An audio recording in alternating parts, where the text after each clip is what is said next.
Assalamualaikum. Boleh perkenalkan diri dan boleh ceritakan lah apa yang unik dekat From Zero to Hero and apa yang best dekat seminar ni. Okay, Assalamualaikum warahmatullahi wabarakatuh. Nama saya Khairullah bin Razmi. Saya ni kira peserta From Zero to Hero lah.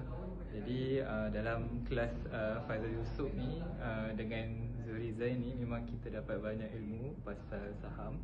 Sebab sebelum saya masuk kelas ni, saya saham tu pun kita macam tak berapa faham lah sebab apa itu saham kan. Jadi dalam kelas ni dia ada bagi penerangan yang mudah untuk difahami oleh orang-orang awam lah, yang bukan dalam ahli dalam topik saham. Jadi bukan itu saja, kita juga diberikan panduan bagaimana untuk mencari saham-saham yang berkualiti yang boleh menjana kewangan kita lah.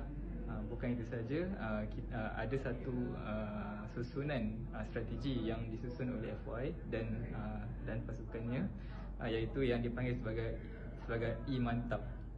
Jadi menggunakan E-Mantap itu kita boleh